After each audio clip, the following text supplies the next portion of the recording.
내 딸 맞지? 그 목걸이. 무슨 말이세요? 딸이라니요? 버린 딸도 딸인가요? 아니야. 아니야. 버린 게 아니야. 그땐 너를 살리려고 했던 거야. 살리려고 버린 거라고요? 자기 혼자 사겠다고 날 버려놓고선 말도 안 돼. 내가 어떻게 보여줘야 왜 말을 믿을 거니? 다신 찾아오지도 마세요. 전 지금이 너무 좋아요.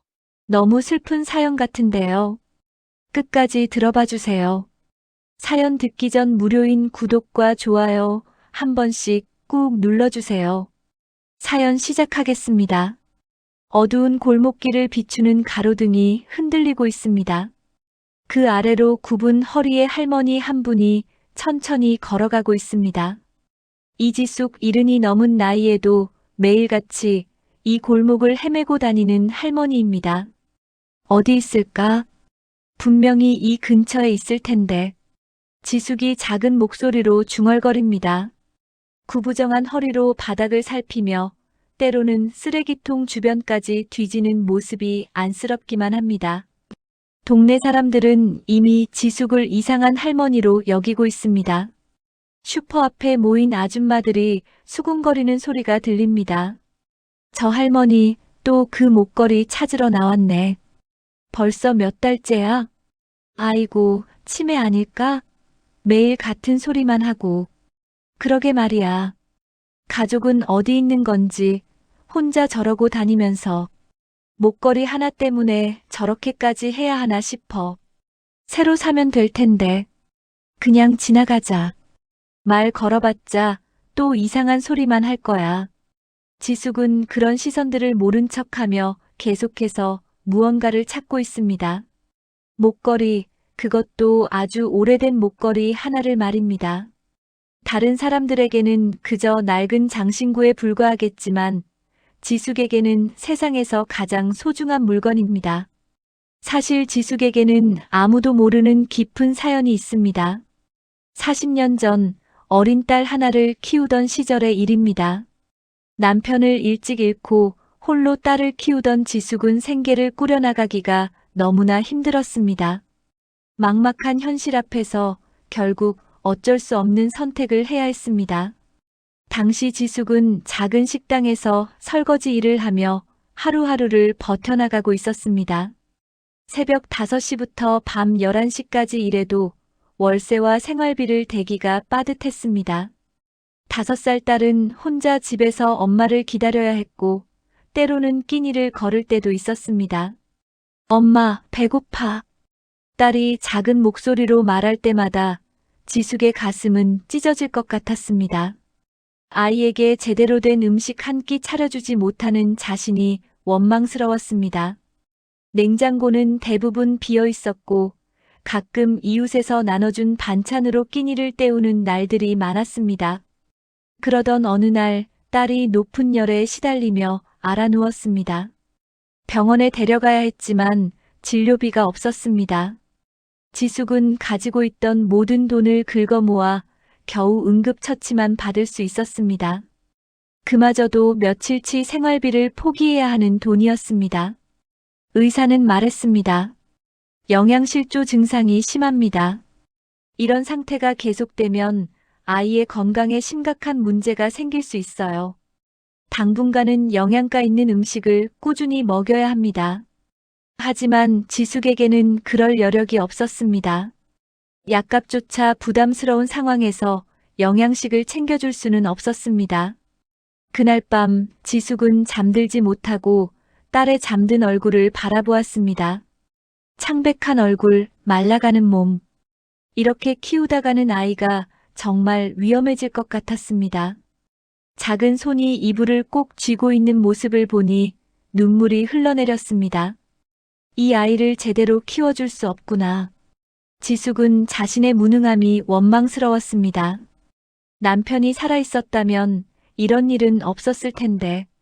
하지만 후회해봐야 소용없는 일이었습니다. 며칠 고민 끝에 지숙은 가장 힘든 결정을 내렸습니다. 보육원에 딸을 맡기기로 한 것입니다.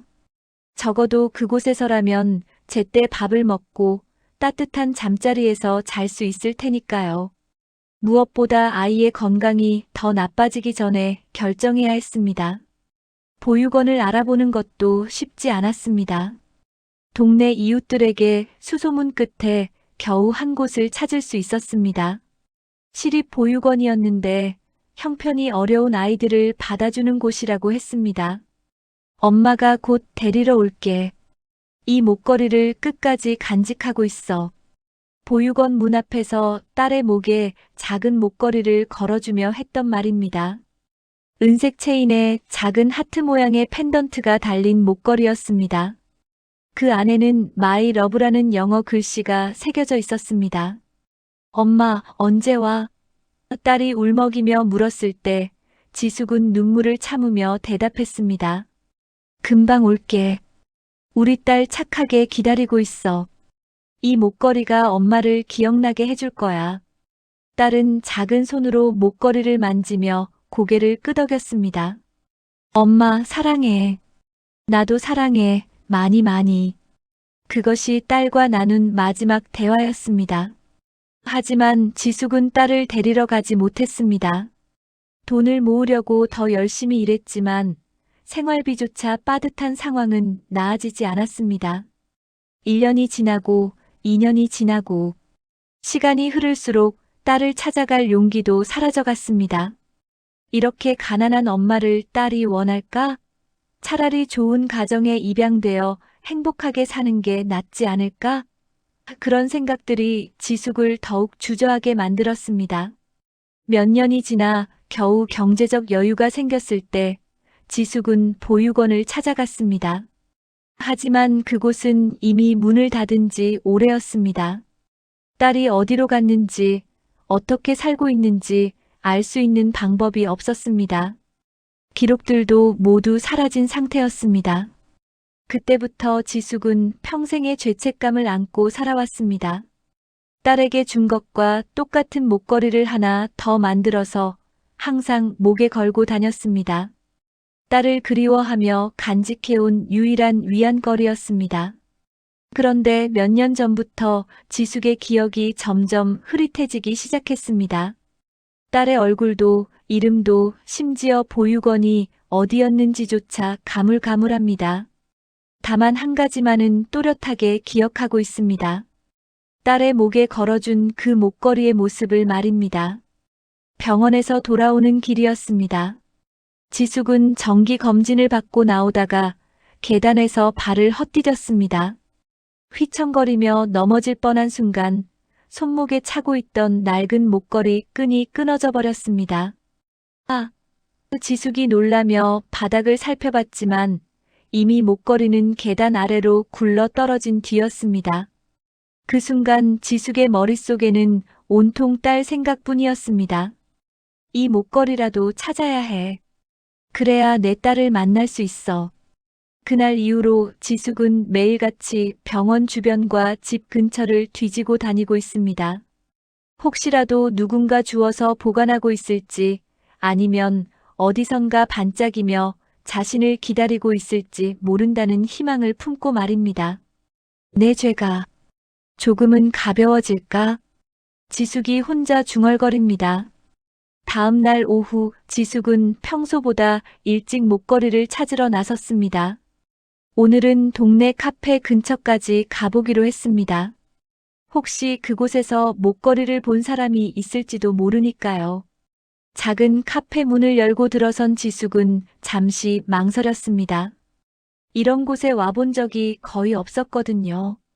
젊은 사람들이 주로 오는 곳이라고 생각했는데 다행히 몇 분의 어르신들도 보였습니다.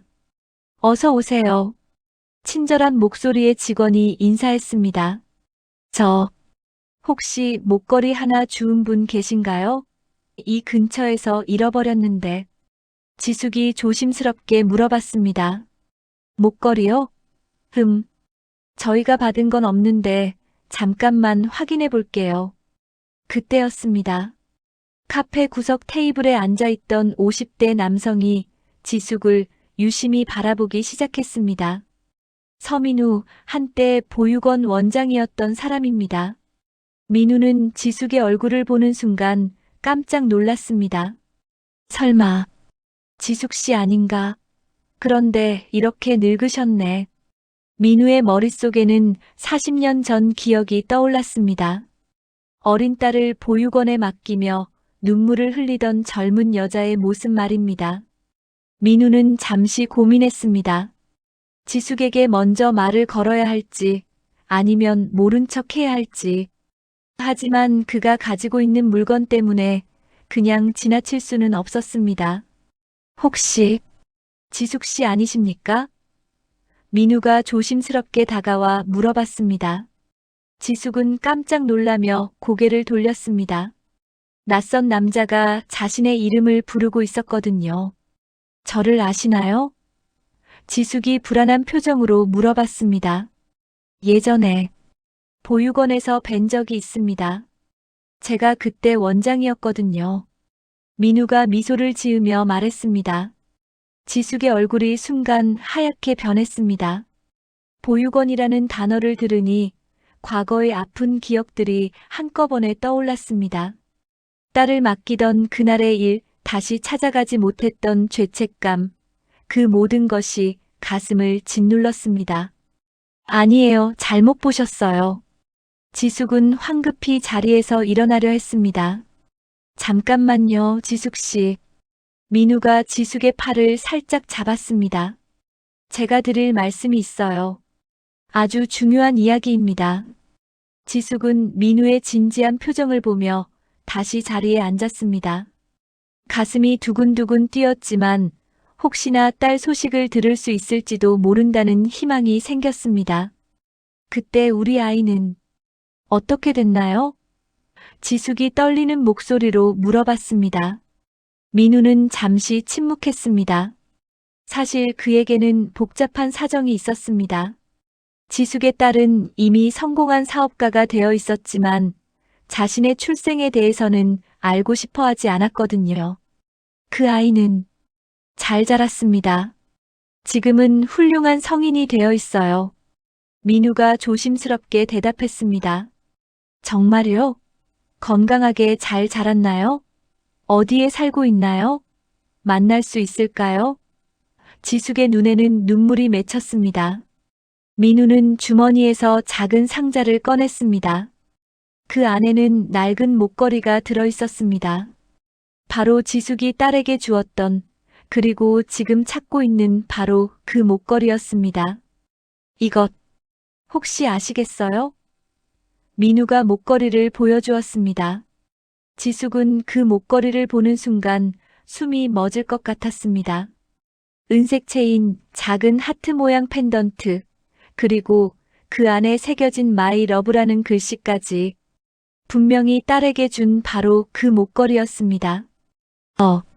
어떻게 이걸? 지숙이 목걸이에 손을 뻗으려다가 멈췄습니다. 얼마 전에 제가 병원에서 이걸 주었습니다. 민우가 말했습니다. 언젠가 만나지 않을까 싶어서 가지고 있었는데 여기서 만났네요. 우리 딸은 정말 잘 살고 있나요? 지숙이 간절한 목소리로 물어봤습니다. 네, 아주 성공했어요. 하지만 민우는 말을 멈췄습니다. 어떻게 말해야 할지 고민이 되었습니다. 하지만 뭐요? 혹시 아픈 데라도 있나요? 지숙이 걱정스러운 표정을 지었습니다. 아니에요, 건강합니다. 다만 과거 일을 별로 기억하고 싶어 하지 않아요. 특히 어린 시절 이야기는 힘들어해서. 민우가 조심스럽게 말했습니다. 지숙의 얼굴이 어두워졌습니다. 딸이 자신을 원망하고 있다는 뜻인가요? 당연한 일이겠지만 실제로 들으니까 가슴이 아팠습니다. 그럼 만날 수는 없는 건가요? 지숙이 작은 목소리로 물어봤습니다. 민우는 한동안 고민하는 표정을 지었습니다. 사실 딸은 자신의 친어머니를 만나는 것을 극도로 꺼려했습니다. 성공한 지금의 삶에서 과거의 상처를 들춰내고 싶지 않다고 했습니다. 지금 당장은 어려울 것 같아요. 그 아이도 준비할 시간이 필요할 거예요. 민우가 애매하게 대답했습니다. 지숙은 고개를 떨궜습니다. 예상했던 일이지만 실제로 들으니까 마음이 무너지는 것 같았습니다. 제가 너무 늦게 찾으려 했나 봐요. 딸이 저를 용서하지 못하는 것도 당연하죠. 지숙이 눈물을 흘리며 말했습니다. 아니에요. 그런 게 아니에요. 민우가 당황하며 말했습니다. 다만 시간이 필요한 거예요. 서두르지 마시고 기다려주세요. 지숙은 목걸이를 다시 바라봤습니다. 그 작은 목걸이 안에는 40년 전의 약속이 들어있었습니다. 딸과 다시 만날 때까지 간직하기로 했던 약속 말입니다. 이 목걸이, 제가 가져가도 될까요? 딸을 기다리는 동안 간직하고 싶어요. 지숙이 간청하듯 말했습니다. 민우는 잠시 망설였습니다. 사실 이 목걸이는 딸의 것이었지만 딸은 이미 그 존재를 잊고 있었습니다. 그리고 지숙에게는 유일한 위안이 될 것 같았습니다. 좋습니다. 가져가세요. 그 아이도 언젠가는 마음을 열 거예요. 민우가 목걸이를 지숙에게 건넸습니다. 지숙은 목걸이를 받아들며 가슴에 꼭 안았습니다. 40년 만에 다시 손에 든 딸의 흔적이었습니다. 목걸이를 만지니까 딸의 어린 얼굴이 희미하게나마 떠올랐습니다. 고맙습니다. 정말 고맙습니다. 지숙이 민우에게 깊이 고개를 숙였습니다. 민우는 복잡한 심정으로 지숙을 바라봤습니다. 과연 자신이 올바른 선택을 하고 있는 건지 확신이 서지 않았습니다. 지숙이 카페를 나간 후 민우는 휴대폰을 꺼내 누군가에게 전화를 걸었습니다. 미영 씨, 저예요. 오늘 당신 어머니를 만났어요. 전화 너머에서는 차가운 목소리가 들려왔습니다. 그런 얘기 다시는 하지 마세요. 전에도 말했지만 저는 그런 사람 모릅니다. 지숙은 목걸이를 꼭 쥐고 집으로 돌아왔습니다. 40년 만에 다시 손에 든 딸의 흔적이었습니다. 목걸이를 햇빛에 비춰보니 예전처럼 반짝이지는 않았지만 여전히 마이 러브라는 글씨가 또렷하게 새겨져 있었습니다. 우리 딸이 정말 잘 살고 있구나. 지숙이 목걸이를 쓰다듬으며 혼잣말을 했습니다. 비록 만날 수는 없지만 적어도 딸이 건강하게 자랐다는 소식을 들으니 마음 한구석이 따뜻해졌습니다. 그런데 며칠 후 지숙은 시장에서 믿을 수 없는 광경을 목격했습니다. 한 젊은 여성이 목에 차고 있는 목걸이가 자신이 가진 것과 똑같아 보였던 것입니다. 저기, 저 목걸이. 지숙이 눈을 크게 뜨며 중얼거렸습니다. 그 여성은 30대 후반으로 보였는데 단정한 옷차림에 자신감 넘치는 모습이었습니다. 하지만 지숙이 다가가려 하자 여성은 황급히 자리를 떠났습니다. 혹시 우리 딸일까? 지숙의 가슴이 두근거렸습니다. 나이도 비슷하고 목걸이도 똑같고 하지만 확신할 수는 없었습니다. 그날 밤 지숙은 잠을 이루지 못했습니다. 시장에서 본 여성의 모습이 계속 머릿속을 맴돌았습니다. 민우가 딸이 성공했다고 했는데 혹시 그 여성이 자신의 딸일까요? 다음 날 아침 지숙은 다시 그 시장으로 갔습니다. 혹시 그 여성을 다시 만날 수 있을지도 모르니까요. 하지만 하루 종일 기다려도 그 여성은 나타나지 않았습니다. 며칠이 지나고 지숙은 우연히 동네 큰 슈퍼에서 놀라운 이야기를 듣게 되었습니다. 단골 아줌마가 수군거리는 소리였습니다. 미영이가 요즘 부쩍 예민해졌더라. 무슨 일 있나 싶어. 미영이가 누구야? 아, 여기 큰 슈퍼 주인 말이야. 원래 조용한 사람인데 며칠 전부터 뭔가 이상해 보이더라고. 지숙은 그 이야기를 듣고 문득 궁금해졌습니다. 미영이라는 이름, 어디선가 들어본 것 같은데 기억이 나지 않았습니다. 미영 씨가 몇 살 정도 되는 분이에요? 지숙이 조심스럽게 물어봤습니다. 글쎄, 40 조금 넘은 것 같은데? 혼자 사업하면서 열심히 사는 사람이야. 그런데 가족 이야기는 한 번도 안 해서 자세히는 모르겠어. 지숙의 머릿속에서 뭔가 번개 같은 생각이 스쳤습니다. 40 정도의 나이, 혼자 사는 여성, 그리고 가족 이야기를 하지 않는다는 점. 설마, 그럴 리는 없겠지. 지숙은 고개를 저었습니다. 하지만 마음 한구석에서는 계속 의심이 싹트고 있었습니다. 그날 오후 지숙은 슈퍼 앞을 지나가다가 미영을 처음 보게 되었습니다. 단정한 옷차림에 차분한 인상의 여성이었습니다. 그런데 그 순간 지숙은 깜짝 놀랐습니다. 미영의 목에 걸린 목걸이가 자신이 가진 것과 똑같았던 것입니다. 저기요. 지숙이 떨리는 목소리로 미영을 불렀습니다. 미영은 고개를 돌렸습니다. 네, 뭐 도와드릴까요? 그 목걸이 어디서 나신 건가요? 지숙이 간신히 말을 꺼냈습니다. 미영의 표정이 순간 굳어졌습니다. 왜 그런 걸 물어보시죠? 사실은 제가 예전에 잃어버린 목걸이와 똑같아서요. 지숙이 조심스럽게 설명했습니다. 잃어버렸다고요? 미영이 날카로운 시선으로 지숙을 바라봤습니다. 언제 잃어버리셨는데요? 그게 아주 오래전 일이에요. 지숙이 말을 흐렸습니다. 미영은 잠시 지숙을 유심히 바라보더니 갑자기 차가운 표정을 지었습니다. 죄송하지만 저는 할 얘기가 없어요. 미영이 돌아서려 했습니다. 잠깐만요, 제발. 지숙이 미영의 팔을 잡았습니다. 혹시 어릴 때 보육원에 있었던 적이 손 떼세요. 미영이 갑자기 소리를 쳤습니다. 저는 그런 곳에 있었던 적 없어요. 지숙은 깜짝 놀라며 손을 놓았습니다. 미영의 반응이 너무 격렬했거든요. 죄송해요, 그냥. 혹시나 해서. 지숙이 당황하며 말했습니다. 미영은 더 이상 말하지 않고 슈퍼 안으로 들어가 버렸습니다. 지숙은 한동안 그 자리에 서서 미영이 들어간 슈퍼를 바라봤습니다. 그날 밤 지숙은 민우에게 전화를 걸었습니다. 민우 씨, 혹시 우리 딸 이름이 뭔지 알 수 있을까요? 이름요? 왜 갑자기? 민우가 당황하는 기색이 역력했습니다. 사실 오늘 이상한 일이 있었어요.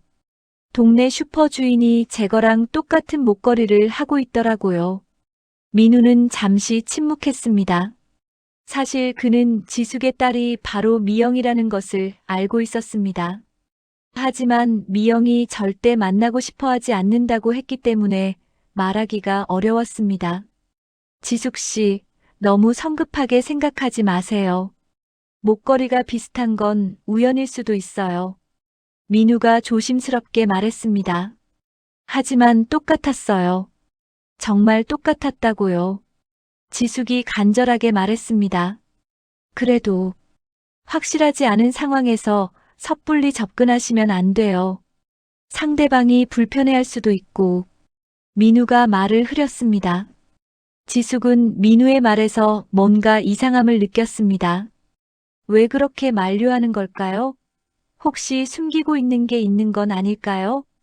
민우 씨, 혹시 제게 말하지 않은 게 있나요? 지숙이 직접적으로 물어봤습니다. 아니에요, 그런 거 없어요. 다만, 따님이 아직 마음의 준비가 안 되어 있다고 해서요. 민우가 애매하게 대답했습니다. 지숙은 뭔가 석연치 않은 느낌이 들었습니다. 민우의 말투에서 거짓말하는 것 같은 기색이 느껴졌거든요. 전화를 끊은 후 지숙은 한동안 고민에 잠겼습니다. 정말 미영이 자신의 딸일까요? 아니면 그냥 우연의 일치일까요? 며칠 후 지숙은 우연히 미영이 민우와 통화하는 모습을 목격했습니다. 슈퍼 뒤편에서 휴대폰으로 누군가와 이야기하고 있었는데 그 목소리가 들려왔습니다. 민우 아저씨, 그 할머니가 자꾸 저한테 접근하려고 해요. 어떻게 해야 하죠? 지숙은 깜짝 놀랐습니다. 미영이 민우를 알고 있다니. 그리고 자신을 그 할머니라고 부르다니. 절대 만나고 싶지 않아요. 제발 그분이 저를 찾아오지 못하게 해주세요.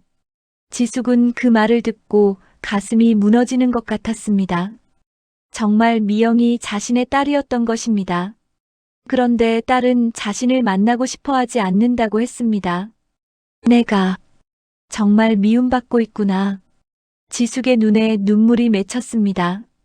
그날 밤 지숙은 잠을 이루지 못했습니다. 미영이 민우와 나눈 대화가 계속 머릿속을 맴돌았습니다. 절대 만나고 싶지 않다는 딸의 말이 가슴을 찢어 놓았습니다. 당연한 일이야. 어린아이를 버리고 40년 동안 찾지도 않았는데. 지숙은 자신을 탓하며 눈물을 흘렸습니다. 다음 날 아침 지숙은 민우에게 전화를 걸었습니다. 더 이상 숨길 이유가 없다고 생각했거든요. 민우 씨, 미영이가 제 딸 맞죠? 지숙이 떨리는 목소리로 물어봤습니다. 민우는 한동안 침묵했습니다. 결국 들켜버린 상황이었습니다. 어떻게 아셨나요? 민우가 작은 목소리로 물어봤습니다. 어제 미영이가 아저씨와 통화하는 걸 들었어요. 저를 만나고 싶지 않다고 하더군요. 지숙의 목소리에는 깊은 상처가 묻어났습니다. 민우는 한숨을 쉬었습니다. 죄송해요, 지숙 씨. 사실 미영 씨가 절대 만나고 싶어 하지 않는다고 해서 어떻게 말씀드려야 할지 몰랐어요. 왜요? 왜 저를 그렇게 싫어하는 거죠? 지숙이 울먹이며 물어봤습니다. 미영 씨는 자신의 과거를 완전히 지우고 싶어 해요. 보육원에 있었던 일, 입양되었던 일, 모든 걸 잊고 싶어 하죠. 민우가 조심스럽게 설명했습니다. 입양이요? 우리 딸이 입양을 갔었나요? 지숙이 놀라며 물어봤습니다. 네, 7살 때 좋은 가정에 입양되었어요. 그런데 양부모님들도 몇 년 전에 돌아가시고 지금은 혼자 살고 있습니다. 민우가 말했습니다. 지숙은 복잡한 심정이었습니다.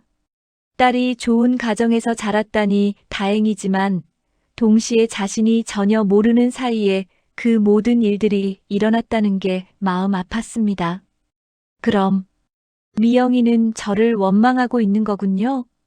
지숙이 물어봤습니다. 원망이라기보다는 두려워하는 것 같아요. 자신이 버려졌다는 사실을 다시 마주하기 싫어하는 거죠. 민우가 말했습니다. 지숙은 가슴이 아팠습니다. 딸이 자신 때문에 상처를 받고 있다는 사실이 견디기 힘들었습니다.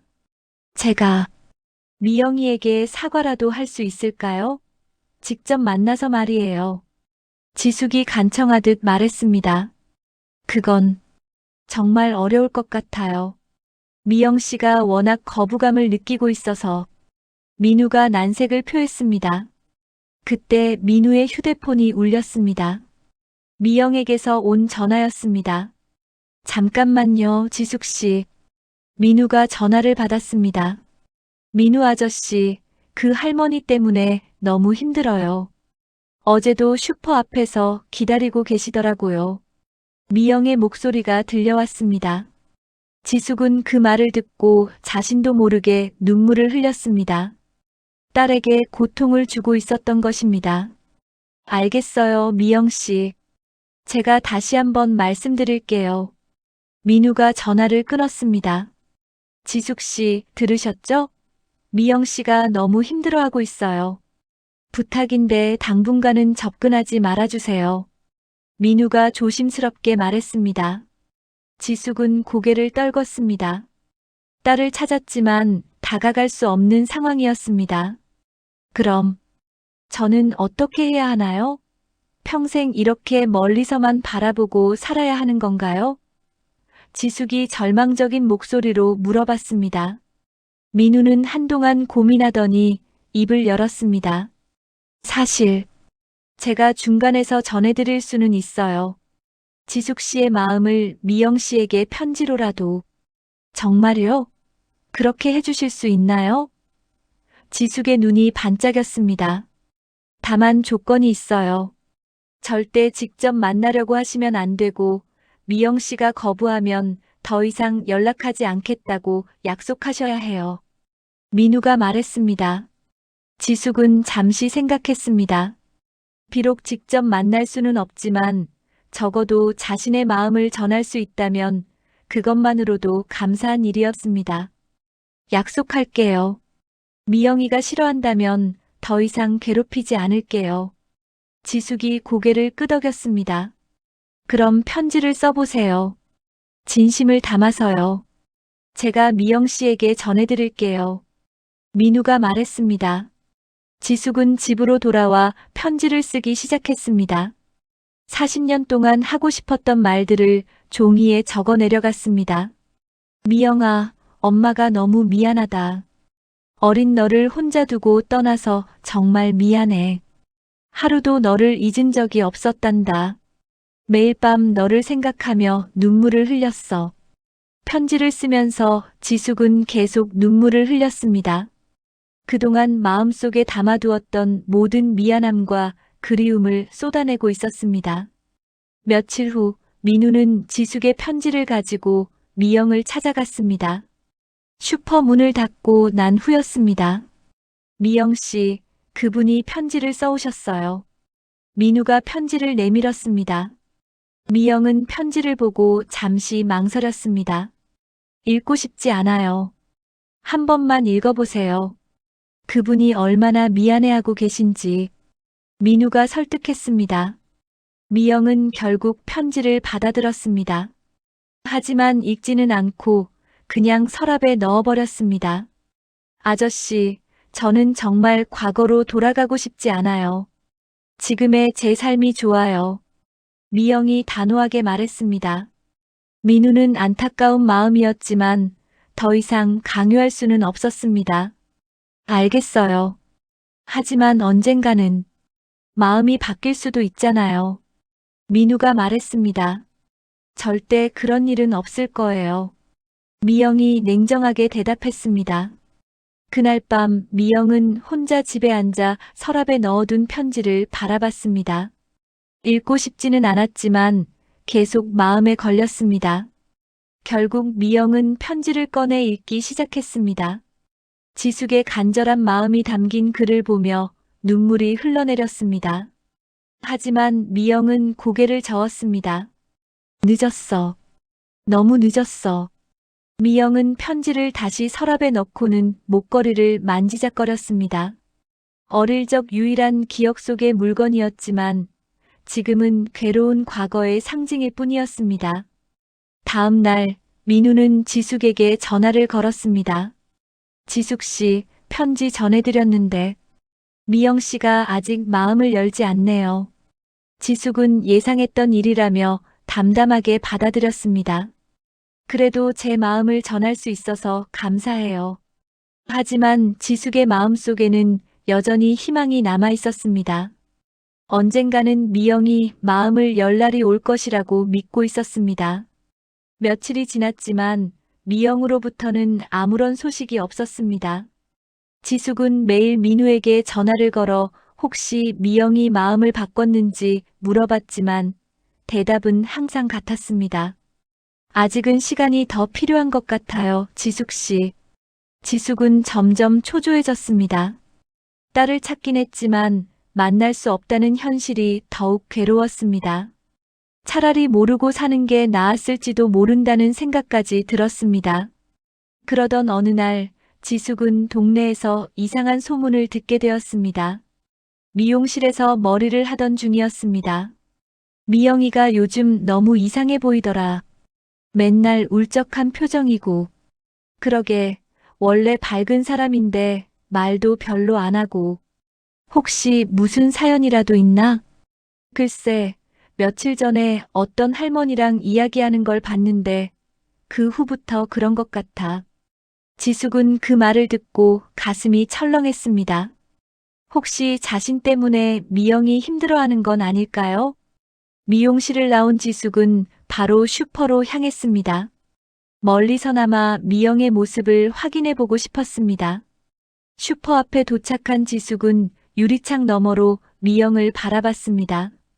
정말로 평소보다 많이 지쳐 보였습니다. 손님들을 응대할 때도 미소가 없었고 멍하니 앉아있는 시간이 많았습니다. 나 때문에 저러는 거구나. 지숙은 죄책감에 휩싸였습니다. 그때 미영이 고개를 들어 지숙과 눈이 마주쳤습니다. 미영은 깜짝 놀란 표정을 지었고 지숙은 황급히 자리를 피했습니다. 그날 저녁 민우에게서 전화가 왔습니다. 지숙 씨, 오늘 미영 씨 앞에 나타나셨죠? 민우의 목소리에는 걱정이 묻어났습니다. 죄송해요. 그냥 멀리서 한 번만 보려고 했는데. 지숙이 변명했습니다. 미영 씨가 많이 놀라셨어요. 다시는 나타나지 않겠다고 약속하셨잖아요. 민우가 타이르듯 말했습니다. 알아요. 정말 죄송해요. 앞으로는 그러지 않을게요. 지숙이 고개를 숙였습니다. 하지만 민우는 더 심각한 이야기를 해야 했습니다. 지숙 씨, 사실 미영 씨가 이사를 생각하고 있어요. 이 동네를 떠날 계획을 세우고 있다고 하더군요. 민우가 조심스럽게 말했습니다. 지숙은 그 말을 듣고 충격을 받았습니다. 이사를요? 왜요? 지숙 씨 때문에 너무 스트레스를 받고 있어서 차라리 다른 곳에서 새로 시작하고 싶다고 해요. 민우가 설명했습니다. 지숙의 눈에 눈물이 맺혔습니다. 자신이 딸의 인생을 또다시 망치고 있었던 것입니다. 제가 물러날게요. 미영이가 편하게 살 수 있도록 제가 이 동네를 떠나겠어요.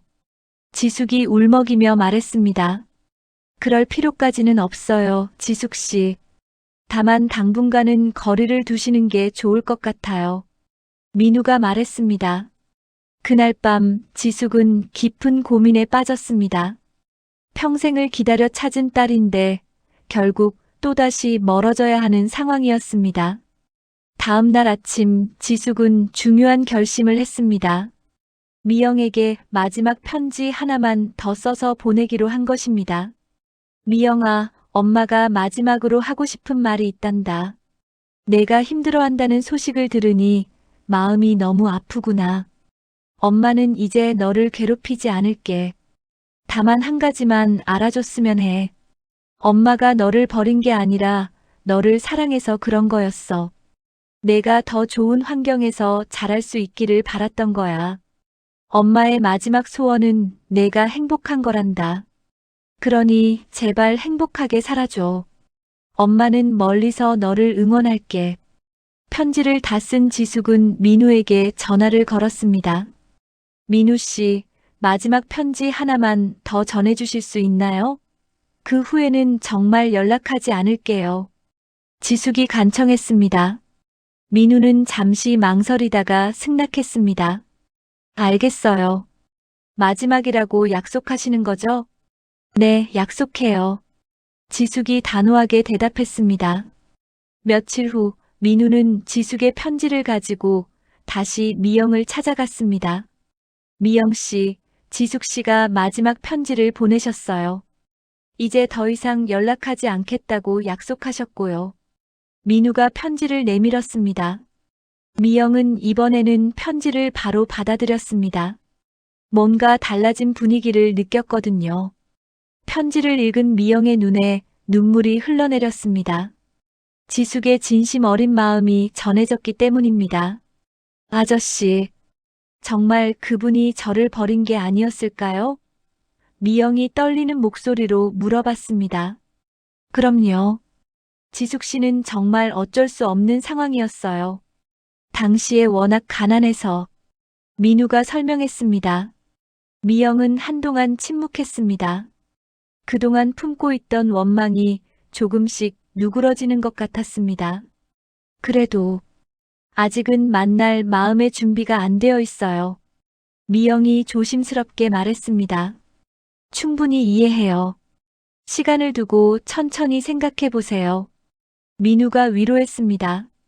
그런데 그때 예상치 못한 일이 일어났습니다. 슈퍼 문이 열리면서 낯선 여성 한 명이 들어온 것입니다. 혹시 미영 씨 맞나요? 그 여성이 물어봤습니다. 네, 그런데 누구세요? 미영이 의아해했습니다. 저는 예전에 같은 보육원에 있었던 수진이에요. 기억나세요? 그 여성이 밝게 웃었습니다. 미영은 깜짝 놀랐습니다. 어렴풋이 기억나는 얼굴이었거든요. 수진이, 정말 수진이 맞아? 미영이 놀라며 물어봤습니다. 맞아요. 우연히 이 근처를 지나다가 미영이 같아서 들어왔어요. 수진이 반갑게 말했습니다. 민우는 이 상황이 어색해서 자리를 피하려 했습니다. 아, 저는 먼저 가볼게요. 미영 씨, 나중에 연락드릴게요. 민우가 일어섰습니다. 수지는 미영과 오랜만에 나누는 대화에 푹 빠져 있었습니다.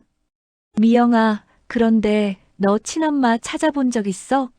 나는 몇 년 전에 찾았거든. 수진이 말했습니다. 미영의 표정이 굳어졌습니다. 왜 갑자기 그런 얘기를? 아, 혹시 관심 없어? 미안해. 그냥 궁금해서. 수진이 당황했습니다. 아니야, 괜찮아. 근데 만났을 때 어땠어? 미영이 조심스럽게 물어봤습니다. 처음엔 나도 만나기 싫었어. 근데 만나보니까 그분도 참 힘들게 사셨더라고. 나를 포기한 게 아니라 나를 위해서였다는 걸 알게 됐어. 수진이 진지하게 말했습니다. 미영은 그 말을 듣고 깊은 생각에 빠졌습니다. 혹시 자신도 지숙의 진짜 마음을 잘못 이해하고 있었던 건 아닐까요? 민우는 미영의 말을 듣고 깜짝 놀랐습니다. 그토록 거부하던 미영이 직접 만나보겠다고 하다니 기적 같은 일이었습니다. 정말로 만나보실 건가요? 마음이 바뀐 이유가 있나요? 민우가 조심스럽게 물어봤습니다. 오늘 멀리서 그분을 보니까 제가 생각했던 것과 달랐어요. 저를 버렸다고 원망만 했는데 실제로는 저보다 더 고통스러워하고 계시는 것 같더라고요. 미영이 차분하게 대답했습니다. 민우는 감격했습니다. 지숙 씨가 얼마나 기뻐하실까요? 평생 기다려온 순간이니까요. 하지만 조건이 있어요. 미영이 말했습니다. 갑자기 모든 걸 받아들일 수는 없어요. 천천히 조금씩 가까워지는 시간이 필요할 것 같아요. 당연하죠. 서두르지 않을게요. 민우가 이해한다는 뜻으로 고개를 끄덕였습니다. 그리고 처음 만날 때는 아저씨도 함께 있어주세요. 혼자서는 아직 부담스러워요. 미영이 부탁했습니다. 물론이죠. 제가 중간에서 도와드릴게요. 민우가 약속했습니다. 사흘 후 민우는 지숙에게 전화를 걸었습니다. 목소리에 흥분이 담겨 있었습니다. 지숙 씨, 정말 좋은 소식이 있어요. 미영 씨가 만나보겠다고 하셨어요. 지숙은 그 말을 듣고 한동안 말을 잇지 못했습니다. 너무 갑작스러운 소식이라 믿어지지 않았거든요. 정말요? 미영이가 정말 저를 만나겠다고 했다고요? 지숙의 목소리가 떨렸습니다. 네, 다만 조건이 있어요. 천천히 조금씩 가까워지자고 하셨고, 처음에는 제가 함께 있어야 한다고 하시더군요. 민우가 설명했습니다. 그럼요, 당연하죠. 무엇이든 미영이가 원하는 대로 할게요. 지숙이 눈물을 흘리며 말했습니다. 그럼 내일 오후에 카페에서 만나보시는 게 어떨까요? 사람이 많지 않은 조용한 곳으로 정할게요. 민우가 제안했습니다. 좋아요, 좋아요. 어디든 상관없어요. 지숙은 기쁨을 감추지 못했습니다. 그날 밤 지숙은 잠을 이루지 못했습니다. 40년 만에 딸을 만난다는 생각에 가슴이 뛰어서였습니다. 무슨 말을 해야 할지, 어떤 표정을 지어야 할지 온갖 생각이 머릿속을 맴돌았습니다. 미영도 마찬가지였습니다. 결심은 했지만 막상 만날 생각을 하니 떨렸습니다.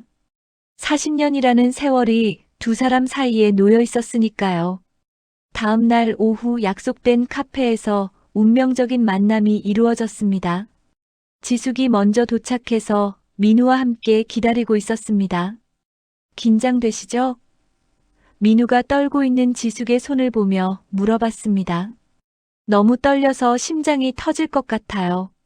미영이가 저를 어떻게 볼까요? 실망하지는 않을까요? 지숙이 불안해했습니다. 괜찮을 거예요. 미영 씨도 마음을 열고 오시는 거니까요. 민우가 위로했습니다. 그때 카페 문이 열리며 미영이 들어왔습니다. 지숙은 그 순간을 평생 잊지 못할 것입니다. 40년 전 5살이던 어린 딸이 이제 중년 여성이 되어 자신 앞에 서 있었으니까요. 미영도 지숙을 보는 순간 가슴이 메어지는 것을 느꼈습니다. 어릴 적 희미한 기억 속에 엄마가 이렇게 늙어 있을 줄은 몰랐거든요. 미영아. 지숙이 떨리는 목소리로 딸의 이름을 불렀습니다. 어머니. 미영도 작은 목소리로 대답했습니다. 둘은 한동안 말없이 서로를 바라봤습니다. 40년이라는 세월이 만들어낸 침묵이었습니다. 민우가 분위기를 부드럽게 만들기 위해 먼저 말을 꺼냈습니다. 자, 일단 앉으세요. 천천히 이야기해봐요. 세 사람이 테이블에 앉았습니다. 지숙은 계속해서 미영을 바라보며 눈물을 참고 있었습니다. 미영아, 정말 많이 컸구나. 엄마가 너무 미안해. 정말 미안해. 지숙이 울먹이며 말했습니다. 미영은 지숙의 눈물을 보며 마음이 아팠습니다. 그동안 품었던 원망이 눈 녹듯 사라지는 것 같았습니다. 저도 그동안 어머니를 오해했던 것 같아요. 민우 아저씨한테 당시 상황을 들어보니 미영이 조심스럽게 말을 시작했습니다. 아니야, 내가 오해할 만했어. 엄마가 제대로 키워주지 못했으니까. 지숙이 고개를 떨궜습니다.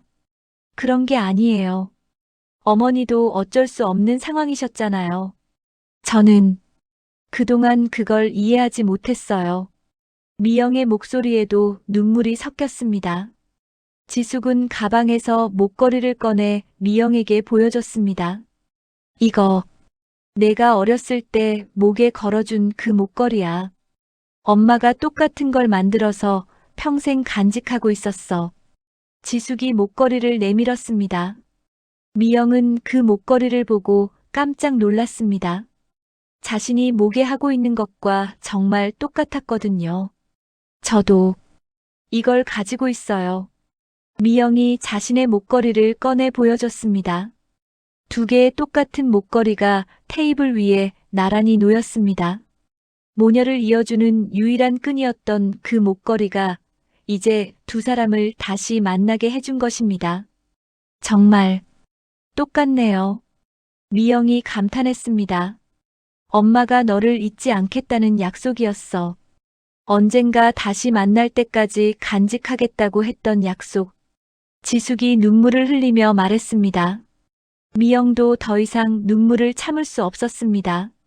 그동안 차갑게 굳어있던 마음의 벽이 무너져 내리고 있었습니다. 어머니, 정말 죄송해요. 제가 너무 매정했어요. 미영이 울먹이며 사과했습니다. 아니야, 미영아. 내가 그럴 만했어. 오히려 엄마가 고마워. 이렇게 만나줘서. 지숙이 미영의 손을 잡았습니다. 40년 만에 이루어진 모녀의 손잡음이었습니다.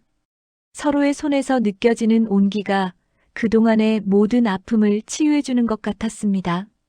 민우는 그 광경을 보며 눈물을 훔쳤습니다. 오랜 시간 지켜봐온 두 사람이 드디어 화해하는 순간이었으니까요. 앞으로 천천히 가까워져도 될까요? 미영이 조심스럽게 물어봤습니다. 물론이야. 너의 속도에 맞출게. 엄마는 그저 내가 행복하면 그것만으로도 좋게. 지숙이 따뜻하게 말했습니다. 그날 3시간 동안 두 사람은 그동안 나누지 못했던 이야기들을 조금씩 풀어놨습니다.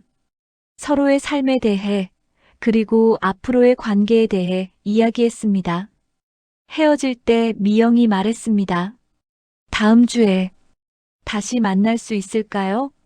이번에는 조금 더 오래 이야기하면서 정말, 정말 다시 만나줄 거야? 지숙의 얼굴이 환해졌습니다. 네. 이제 진짜 가족이 되고 싶어요. 미영이 미소를 지었습니다. 그것은 새로운 시작을 알리는 말이었습니다. 그로부터 한 달이 지났습니다. 지숙과 미영은 약속대로 매주 한 번씩 만나며 조금씩 가까워지고 있었습니다. 처음에는 어색했지만 시간이 흐를수록 진짜 모녀 같은 정이 싹트기 시작했습니다. 지숙은 매일 아침 일어나면 미영을 만날 생각에 기분이 좋아졌습니다. 40년 동안 품어왔던 죄책감이 조금씩 사라지고 있었거든요. 미영이 자신을 용서해줬다는 사실만으로도 인생이 달라진 것 같았습니다. 미영도 마찬가지였습니다. 그동안 혼자 살면서 느꼈던 외로움이 많이 줄어들었습니다.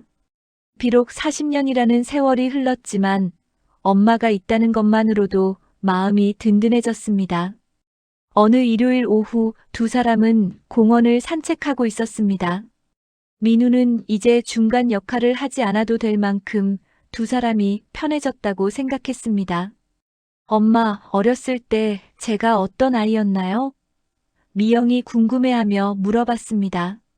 정말 착한 아이였어. 엄마가 일하느라 늦게 들어와도 혼자서 잘 기다리고 있었지. 가끔 배고프다고 할 때면 엄마 마음이 얼마나 아팠는지. 그때 내가 작은 손으로 엄마 얼굴을 만지면서 괜찮다고 말해주던 게 기억나. 5살밖에 안 됐는데도 엄마를 위로해 주려고 했어. 지숙이 그때를 회상하며 말했습니다. 저도 희미하게나마 기억나는 게 있어요. 엄마가 밤늦게 들어오면서 제 이마에 뽀뽀해 주시던 건 말이에요. 그리고 자장가를 불러주시던 것도. 미영이 미소를 지었습니다. 정말 기억하고 있었구나. 그때 엄마가 자주 불러주던 노래 있잖아. 우리 아가 예쁜 아가, 엄마가 사랑하는 아가. 기억나? 지숙이 작은 목소리로 흥얼거렸습니다. 미영의 눈에 눈물이 맺혔습니다. 그 자장가 소리를 듣는 순간 어린 시절의 기억이 더욱 선명해졌거든요. 두 사람은 벤치에 앉아 계속 대화를 나누었습니다. 그동안 서로에게 하지 못했던 말들, 궁금했던 것들을 하나씩 풀어나가고 있었습니다. 엄마, 저 때문에 재혼 안 하셨어요? 미영이 조심스럽게 물어봤습니다. 재혼을 생각해 본 적도 있었어. 한 번은 좋은 분을 만나기도 했지. 하지만 새 아빠가 생기면 너를 찾기 어려워질까봐. 그리고 무엇보다 다른 남자를 만나는 게 너에게 미안할 것 같아서. 그분한테 정말 미안했지만 헤어질 수밖에 없었어. 그분도 이해해 주시더라고. 지숙이 솔직하게 대답했습니다. 미영은 그 말을 듣고 마음이 아팠습니다. 어머니가 자신 때문에 평생을 혼자 사셨다는 게 안타까웠거든요. 엄마가 행복하셨다면 재혼하셔도 됐을 텐데. 제 때문에 희생만 하신 게 죄송해요. 그분과 다시 연락해 보시는 건 어떨까요? 미영이 말했습니다. 아니야, 희생이 아니었어. 엄마에게는 너를 기다리는 게 희망이었거든. 그 희망이 있었기 때문에 살아올 수 있었어. 그리고 그분은 이미 다른 분과 결혼하셨어. 잘 살고 계시지. 지숙이 미영의 손을 잡으며 말했습니다. 그때 지숙이 갑자기 심각한 표정을 지었습니다. 미영아, 엄마가 너에게 말하지 않은 게 하나 있어. 지숙이 조심스럽게 말을 꺼냈습니다. 뭐예요? 미영이 의아해했습니다. 사실, 엄마가 요즘 많이 아파. 기억도 자꾸 흐려지고.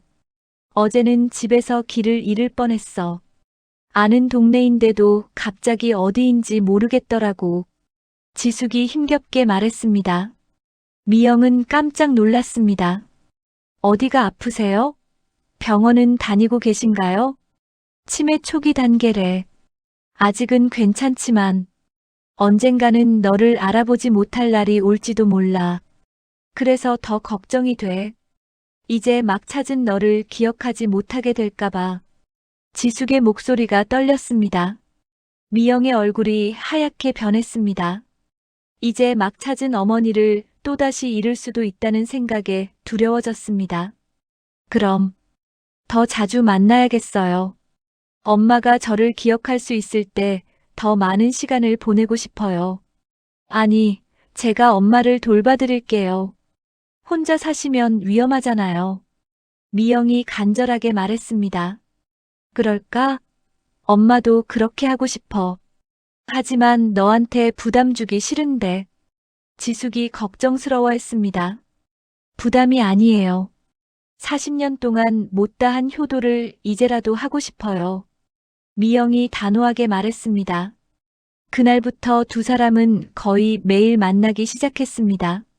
미영은 슈퍼 운영 시간을 조정해서라도 어머니와 시간을 보내려고 노력했습니다. 아침에는 지숙의 집에 들러 아침 식사를 함께하고 저녁에는 같이 산책을 하며 하루를 마무리했습니다. 함께 시장을 보러 다니고 옛날 사진을 보며 추억을 나누고 때로는 그냥 조용히 앉아서 서로의 존재만 확인하기도 했습니다. 지숙은 미영이 어릴 때 좋아했던 음식들을 기억해내서 만들어 주었고, 미영은 어머니가 좋아하실 만한 옷이나 물건들을 사다 드렸습니다. 지숙의 기억은 점점 흐려져 갔지만 미영에 대한 기억만은 또렷했습니다. 딸에 대한 사랑이 기억 저편까지 지워버리지는 못하고 있었거든요. 때로는 다른 것들은 다 잊어버려도 미영의 이름과 얼굴만큼은 정확하게 기억하고 있었습니다. 어느 날 저녁, 지숙이 갑자기 미영에게 말했습니다. 미영아, 엄마가 이제 많이 잊어버리게 될 텐데. 그래도 한 가지만은 절대 잊지 않을게. 뭐예요, 엄마? 미영이 물어봤습니다. 너를 사랑한다는 것. 그리고 너를 버린 게 아니라 사랑해서 내려놓았다는 것. 이것만은 절대 잊지 않을 거야. 내 마음 깊은 곳에 새겨놓을게. 지숙이 미영을 꼭 안으며 말했습니다. 미영은 어머니의 품에서 울었습니다. 40년 동안 그리워했던 어머니의 따뜻한 품이었습니다. 계절이 바뀌고 있었습니다. 지숙의 병은 조금씩 진행되고 있었지만 두 사람의 관계는 더욱 깊어져 갔습니다. 미영은 어머니를 돌보는 것을 자신의 사명으로 여겼습니다. 지숙도 딸의 정성스러운 돌봄 덕분에 많이 안정되었습니다. 어느 날 지숙이 미영에게 작은 상자를 건넸습니다. 이거 넣어줄 거야. 지숙이 말했습니다. 상자 안에는 2개의 목걸이가 나란히 들어 있었습니다. 하나는 지숙이 가지고 있던 것, 다른 하나는 미영의 것이었습니다. 이제 우리가 진짜 가족이 됐으니까 이 목걸이들을 새로운 의미로 간직하자. 엄마가 깜빡해도 이걸 보면 기억날 수 있도록 말이야. 지숙이 말했습니다. 새로운 의미요? 미영이 궁금해했습니다. 처음에는 이별의 상징이었지만 이제는 재회의 상징이 된 거지. 우리가 다시 만날 수 있었던 기적의 징표 말이야. 그리고 앞으로도 우리를 이어줄 끈이고. 지숙이 설명했습니다. 미영은 고개를 끄덕이며 목걸이를 목에 걸었습니다. 지숙도 자신의 목걸이를 다시 목에 걸었습니다. 약속해, 미영아. 엄마가 기억을 잃어도 이 목걸이를 보면 우리의 사랑을 기억할 수 있도록. 지숙이 말했습니다. 네, 약속해요. 그리고 저도 평생 이 목걸이를 간직할게요. 그리고 엄마가 잊으셔도 제가 대신 기억할게요. 우리의 모든 순간들을 말이에요. 미영이 약속했습니다. 민우는 멀리서 두 사람의 모습을 지켜보며 흐뭇한 미소를 지었습니다. 오랜 시간 품었던 소원이 마침내 이루어진 것입니다. 그 역시 이 결과에 만족했습니다. 해가 저물어가고 있었습니다. 지숙과 미영은 손을 잡고 집으로 향했습니다. 비록 앞날이 어떻게 될지는 모르지만 적어도 지금 이 순간만큼은 완벽하게 행복했습니다. 엄마, 사랑해요. 정말 많이 사랑해요.